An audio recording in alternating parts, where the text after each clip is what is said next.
ሰላም እንደምን አላችሁ ውድ የአዲስ ቲቪ ዩቲዩብ ቻናላችን ቤተሰቦቼ ሰላምታዬ በያላችሁበት ይድረሳችሁ። እንኳን ደህና መጣችሁ ወደ አዲስ ቲቪ ዩቲዩብ ቻናል። በዚህ ቻናል የተለያዩ መሰረታዊ የእንግሊዘኛ እንዲሁም የአማርኛ ትምህርቶችን የምታገኙበት ቻናል ነው ማለት ነው።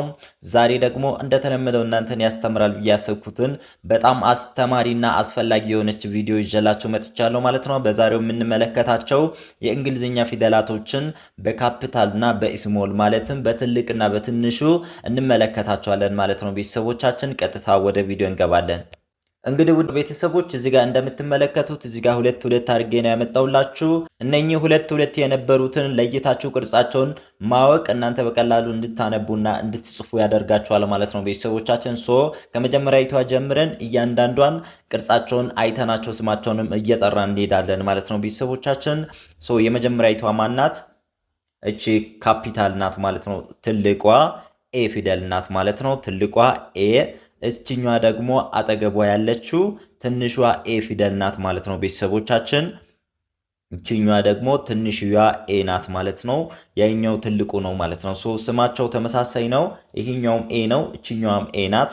ግን ያኛው አንደኛው ካፒታል የምንለው ነው ይሄኛው ማለት ነው። ከዛ ደግሞ እችኛዋ ስሞል ወይም ትንሽ የምንላት ናት ማለት ነው። ያኛው ትልቅ፣ እችኛዋ ትንሽ ናት ማለት ነው። ቤተሰቦቻችን እንዴት ነው የምትለዩቸው? በደንብ አድርጋችሁ እያንዳንዱን አይታችሁ ቅርጻችሁን ከያዛችሁ በኋላ ስታነቡ እንዳትወዛገቡ ለማሳየት ያክል ነው ያመጣውላችሁ ማለት ነው። ኤ ፊደል በካፒታልና በስሞል እችን ትመስላለች ማለት ነው።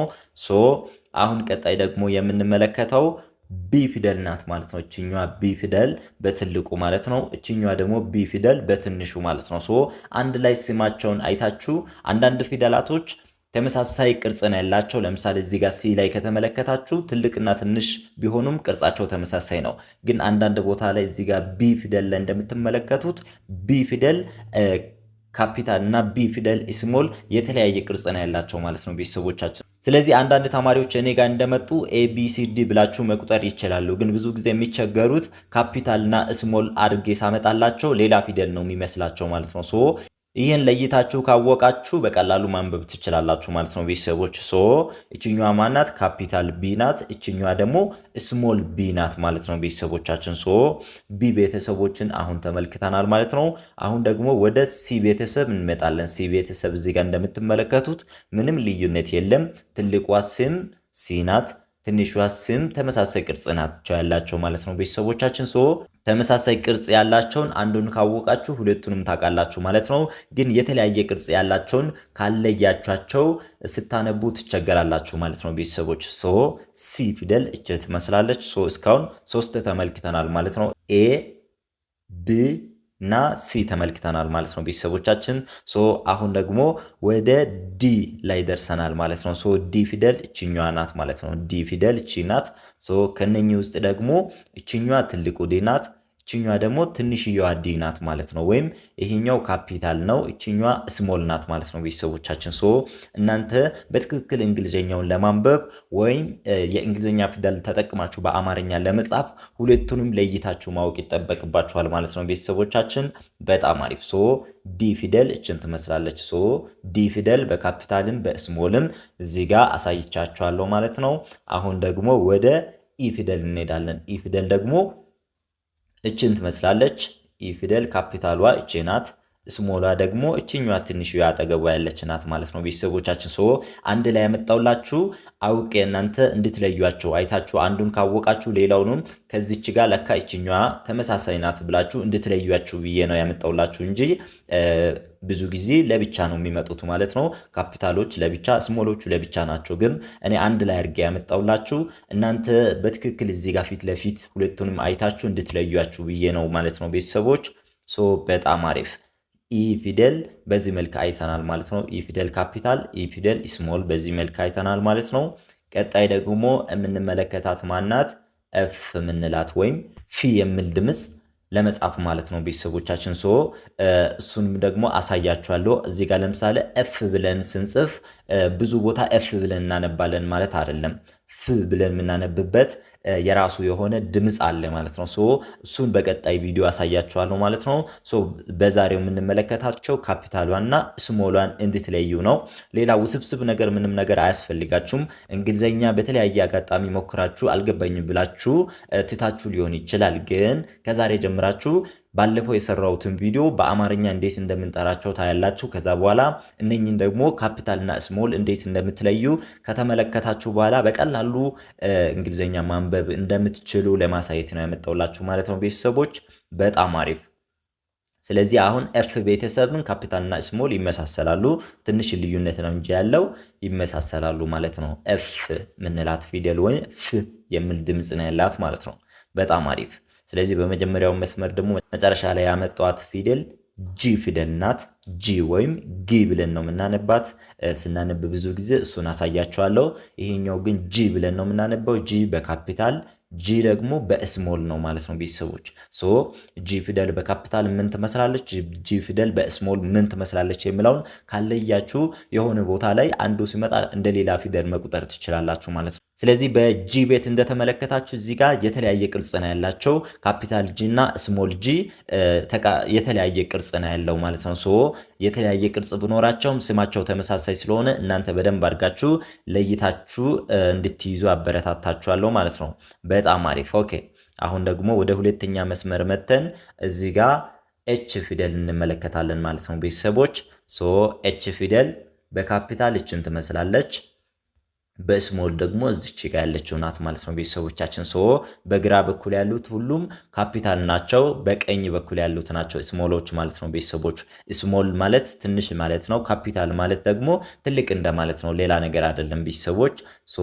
ኤች ፊደል ካፒታሏ እቺ ናት፣ ስሞሏ ወይም ትንሿ እቺኛዋ ናት ማለት ነው። ኤች ፊደል ሁለቱም በካፒታልም በስሞልም እዚህ ጋር አይታችኋል ማለት ነው ቤተሰቦች። በጣም አሪፍ። ኤች ካለን በኋላ ደግሞ አይ ፊደል አለች እዚች ጋር አይ ፊደል አለች። አይ ፊደል በካፒታል ስትሆን እዚች ጋር አንድ ቁጥር የምትመስሏ ናት። ከዛ ደግሞ በስሞል ስትሆን እዚች ጋር ነጥብ ያላት ናት ማለት ነው ቤተሰቦች። አይ ፊደል በካፒታልም በስሞልም በዚህ መልክ መለየት ትችላላችሁ ማለት ነው ቤተሰቦች። አይ ፊደል ብዙ ጊዜ እዚች ጋር ኤል ፊደል ስሞል ዋጋ ትመሳሰላለች፣ ግን አይታችሁ ልትለዩ ትችላላችሁ ማለት ነው ስትጽፉ። ስለዚህ በደንብ አድርጋችሁ በጽሁፍ ውስጥ ወይም በቃላቶች ውስጥ ስታገኙ ትለዩአችኋላችሁ። ስለዚህ በቀላሉ መለየት ትችላላችሁ ማለት ነው። በጣም አሪፍ። አይ ፊደል አይተን አሁን ደግሞ ወደ ጄ ቤተሰብ አያችሁ። ጄ ቤተሰብ ስንል ደግሞ ጄ ቤተሰብ ካፒታሏ እቺ ናት። እንደገና ደግሞ በስሞሏ ከሆነች ከላይ ከራሷ ጋር ነጥብ ያላት እችኛዋ ናት ማለት ነው ቤተሰቦች። በቀላሉ መለየት ይችላላችሁ። የሆነ የሚመሳሰላቸው ነገር አለ፣ ግን ከላይ በኩል ነጥብ ካላት እንደገና ደግሞ ከእግሯ ጋር ትንሽ መለስ ካለች ጄ ናት ማለት ነው። ከአይ ፊደል ለመለየት እንደዛ ትጠቀማላችሁ ማለት ነው። በጣም አሪፍ። በደንብ አድርጋችሁ እያንዳንዷን እየለያችሁ እንደሆነ ተስፋ አደርጋለሁ። አሁን ደግሞ ወደ ኬ ቤተሰብ እንሄዳለን። ኬ ቤተሰብ ተመሳሳይ ነው፣ ምንም ልዩነት የለም። ስለዚህ ኬ በካፒታልም በስሞልም ተመሳሳይ ቅርጽ ነው ያለው። ስለዚህ በትልቅነታቸውና በትንሽነታቸው በቅርጽ መጠን ነው እንጂ መለየት የምትችሉት ሌላ ነገር የምትለዩበት ለየት ያለ ቅርጽ አይኖራቸው ማለት ነው ተመሳሳይ በሆኑ ፊደላቶች ላይ። ኬ ቤተሰብ በዚህ መልክ ትልቋና ትንሿን ብላችሁ መለየት ትችላላችሁ ማለት ነው። ከዛ ደግሞ ኤል ጋር ስንመጣ አሁን ኤል ፊደል እግሯ ጋር መለስ ትላለች ካፒታል ስትሆን አያችኋት። ከዛ በስሞል ደግሞ ስሞል ስትሆን ደግሞ እዚች ጋር ቅድም አይ ፊደል ያልናትን ነው የምትመስለው። ካፒታል ስትሆን ደግሞ እዚች ጋር የተመለሰ ነገር አለ ማለት ነው። እግሯ ወደ አንድ በኩል ገባ ያለ ነገር አለ ማለት ነው። እንደምንም ብላችሁ መለየት ትችላላችሁ በቀላሉ ማለት ነው። አንድ ከያዛችኋቸው ስታነቡ በየቀኑ ስትለማመዱ ትይዟቸዋላችሁ ማለት ነው ቤተሰቦች። በጣም አሪፍ። ኦኬ አሁን ደግሞ ወደ ኤም ቤት ደርሰናል። ኤም ቤትም ተመሳሳይ ናቸው፣ ምንም ልዩነት የለውም። በትልቅነታቸውና በትንሽነታቸው መለየት ትችላላችሁ። እንዲሁም ደግሞ እዚች ጋር ቅርጿ ትንሽ ለየት ያለ ቅርጽ ነው ያላት ማለት ነው ለካፒታሏ። ስለዚህ በዚህ መልክ ካፒታሏ እቺ ናት፣ ስሞሏ ደግሞ እቺ ናት ማለት ነው። በጣም አሪፍ። ከዛ ደግሞ በሁለተኛ መስመር ላይ መጨረሻ ኤን ናት ያለችው። ስለዚህ ኤን ፊደል ካፒታሏ እችን ትመስላለች፣ ካፒታል ኤን። ስሞል ኤን ከሆነች ደግሞ እቺ ናት የምትሆነው ማለት ነው ቤተሰቦቻችን። ስሞል ኤን እቺ ናት፣ ካፒታል ኤን ደግሞ እቺ ናት ማለት ነው። ስለዚህ አንድ ላይ ኤን ካፒታል እና ስሞል እዚህ ጋር በቀላሉ ልትመለከቱት ትችላላችሁ ማለት ነው ቤተሰቦች። በጣም አሪፍ። ይሄ በጣም ቀለል ያለ ነገር ሊመስላችሁ ይችላል፣ ግን አብዛኛው ተማሪ እንግሊዝኛ ከጀመረ በኋላ የሚቸገርባቸው ነገሮች እነኚህን ካፒታልና ስሞል ሲሆኑ እንደገና ደግሞ ስንጽፍ የትኛው እንደምንጠቀም ስለማይችሉ ነው የሚቸገሩት ማለት ነው። እናንተ እነኚህን በቀላሉ ከለያችኋቸው በቀላሉ ልትጽፉ ልታነቡ ትችላላችሁ ማለት ነው ቤተሰቦች። በጣም አሪፍ። ኦኬ እችኛዋ ደግሞ ማናት? ኦ ምንላት ወይም ዜሮ የምትመስል ፊደል ናት። ኦ ናት። ኦም በትልቅና በትንሽ ነው እንጂ የምትለዩት ሌላ የቅርጽ ልዩነት የለውም ማለት ነው። በተመሳሳይ ደግሞ እዚህ ጋር ፒ ፊደል ወይም ፒዩ የምንላት ፊደል ተመሳሳይ ካፒታልና ስሞል ተመሳሳይ ቅርጽ ነው ያላቸው፣ ግን ቅድምም እንዳልኳችሁ በትልቅነታቸውና በትንሽነታቸው ነው የምትለዩቸው ማለት ነው። በጣም አሪፍ። አሁን ደግሞ እዚች ኪዩ የምንላት ፊደል አለች። ስለዚህ ኪዩ ስትሆን ደግሞ ኪው ፊደል ካፒታሏ እችን ትመስላለች፣ ስሞሏ ደግሞ እችን ትመስላለች። አያችሁ። ስለዚህ ለየት ያለ ቅርጽ ነው ያላት። ስለዚህ በካፒታል ኪው እችኛዋ ናት፣ በስሞል ኪው ደግሞ እችኛዋ ናት ማለት ነው። በጣም አሪፍ። ኪው ፊደል እችን ትመስላለች፣ በካፒታልም በስሞልም ትለዩዋቸዋላችሁ ማለት ነው። ከዛ ደግሞ አር ፊደል አለች። አር ስንል ደግሞ በካፒታል ሲሆን እችኛዋ ናት፣ በስሞል ሲሆን እዚች ጋር አጠገቧ ያለችው ናት ማለት ነው ቤተሰቦች። እናንተ ማድረግ ያለባችሁ አንዷን ካወቃችሁ አንዱን ጽፋችሁ፣ ለምሳሌ እዚህ ጋር ኤ ፊደል ካፒታሉን እንደዚህ ከጻፋችሁ ሳታዩ ደግሞ ስሞሉን ለመጻፍ ትሞክራላችሁ ማለት ነው። በዛ መልክ መለየት ትችላላችሁ ማለት ነው። ስለዚህ አር ፊደል እችን ትመስላለች። ከአር ቀጥሎ ደግሞ ያለችው ኤስ ናት። እስም ቅድም አንዳንድ ፊደሎቹን እንደተመለከትናቸው ተመሳሳይ ቅርጽ ነው ያላት። ስለዚህ የምትለየው በሳይዝ ብቻ ነው ማለት ነው። ማለትም በመጠን ብቻ ነው እንጂ ትልቅና ትንሽ በመሆኗ ብቻ ነው እንጂ ቅርጽ ልዩነት የላትም። ስለዚህ በቀላሉ አንዱን ከያዛችሁ ሁለቱንም ይዛችኋል ማለት ነው። በጣም አሪፍ። ከዛ ደግሞ ቲ ትቀጥላለች። ቲ ፊደል ይችን ትመስላለች። አሁን በቲ ፊደል ላይ ደግሞ እንዳያችሁት እዚህ ጋር የተለያየ ቅርጽ ነው ያላቸው። ካፒታሏና ስሞሏ በምንም አይመሳሰሉም። አያችሁ። ስለዚህ ይሄኛውን አንደኛውን ካወቃችሁ ይበቃል ማለት አይደለም። ስለዚህ ካፒታሏን በዚህ መልክ ካወቃችኋት ስሞሏንም ደግሞ ለይታችሁ ማወቅ ይጠበቅባችኋል ማለት ነው ቤተሰቦች። በጣም አሪፍ። ኦኬ። ከዛ ከቲ ቀጥሎ ደግሞ ዩ ፊደል አለች። ዩ ተመሳሳይ ናት። ካፒታልም ስሞልም በቅርጻቸው ብቻ በመጠናቸው ብቻ ልትለዩዋቸው ትችላላችሁ ማለት ነው። በጣም አሪፍ። በተመሳሳይ ደግሞ ቪ ፊደልም እንደዛው ትልቅና ትንሽ በመሆኗ ብቻ ነው እንጂ የምትለዩት ሌላ ቅርጽ ልዩነት የላትም ማለት ነው። እዚህ መደዳ ያሉት አብዛኞቹ ይመሳሰላሉ። መጨረሻ ላይ ቪ ፊደልም እንደዛው። ከዛ ደግሞ ደብሊው ፊደልም ደብሊው ፊደል እንደዚህ ካፒታልም ስሞልን ይመስላሉ። ስለዚህ ትልቅና ትንሽ በመሆኗ እንጂ ቅርጽ ልዩነት የላትም።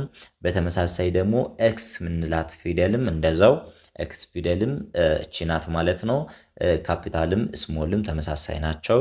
ከዛ ደግሞ ዋይ ጋር ስንመጣ ዋይ ፊደል ትንሽ ልዩነት አላቸው። እንደምትመለከቱት ካፒታል ስትሆን እንደዚህ ቀጥ ያለች ናት፣ እግሯ ቀጥ ያለች ናት። ከዛ ደግሞ እግሯ ትንሽ መለስ ያለችው ደግሞ ስሞሏ ናት ማለት ነው ቤተሰቦች። በዚህ መልክ መለየት ትችላላችሁ ማለት ነው። ወደ መጨረሻ አካባቢ ደርሰናል። መጨረሻኛይቷ ላይ ያለችው ፊደል ዘድ ወይም ዚ ምንላት ፊደል ናት ማለት ነው። ዚ ፊደል ደግሞ ተመሳሳይ እንደሌሎቹም ተመሳሳይ ቅርጽ ነው ያላት። በመጠኗ ብቻ መለየት ትችላላችሁ ማለት ነው ቤተሰቦቻችን። ስለዚህ ዘድ ፊደል ይችን ትመስላለች ማለት ነው። እነኚህ በአጠቃላይ ወደ 26 የሚሆኑ የእንግሊዝኛ ፊደላቶች ናቸው ማለት ነው ቤተሰቦች። ስለዚህ እንግሊዝኛን በትክክል ለማንበብ የሚያስፈልገው እነኚህን 26 ፊደላቶችን ካፒታልና ስሞል ለይታችሁ ማወቅ በጣም ትክክለኛ መሰረት ነው ማለት ነው እንግሊዝኛውን ለማንበብ። ከዚህ ተነስተን እንግሊዝኛው በቀላሉ እንዴት ማንበብ እንደምትችሉ ቪዲዮችን በየስቴፑ አመጣላችኋለሁ። ከዛ ወደ ቃላት እያደግን እንሄዳለን። ከዛ በኋላ በቀላሉ እንግሊዝኛ ፊደል ተጠቅማችሁ በአማርኛ መጻፍ እንዲሁም ደግሞ በእንግሊዝኛ ቋንቋ መጻፍን በቀላሉ እንደምትለማመዱ እርግጠኛ እንድትሆኑ እመክራችኋለሁ ማለት ነው። እንደዚህ አይነት በጣም አስተማሪ ቪዲዮችን ይዤ እመጣለሁ። እናንተ ግን ላይክ ማድረግ፣ ሼር ማድረግ፣ ሳብስክራይብ ማድረግ እንዳረሱ። እናንተ ካበረታታችሁኝ፣ እናንተ በትክክል እንድታነቡና እንድትጽፉ ለማድረግ በየጊዜው አስፈላጊ የሆኑ ትምህርቶችን እንደዚህ ቀለል ባለ መልክ ይዤላችሁ እመጣለሁ። ምንም ውስብስብ ነገር አንማርም። በጣም ቀለል ባለ መልክ እየተማረን እንግሊዘኛ እናንተ እንድታነቡና እንድትጽፉ አደርጋችኋለሁ። እንድታወሩም ጭምር ብዙ ንግግሮችም ቀለል ባለ መልኩ በዚህ ቻናል እንማራለን ማለት ነው ቤተሰቦቻችን። ከእናንተ የሚጠበቀው ማበረታታት፣ ላይክ ማድረግ፣ ሼር ማድረግ እንዳረሱ። ከዚህ በተጨማሪ ደግሞ መማር የምትፈልጉ ተማሪዎች እንግሊዘኛም ይሁን አማርኛ ከመሰረቱ ጀምራችሁ መማር የምትፈልጉ ተማሪዎች በታች ባስቀመጥንላችሁ ስልክ ቁጥር እየደወላችሁ በኢሞ፣ በዋትሳፕ፣ በቴሌግራም እየደወላችሁ መመዝገብ መጀመር ትችላላችሁ ማለት ነው። በሌላ ቀን በሌላ ቪዲዮ እስክንመለስ ድረስ ሰናይ ጊዜ። አመሰግናለሁ።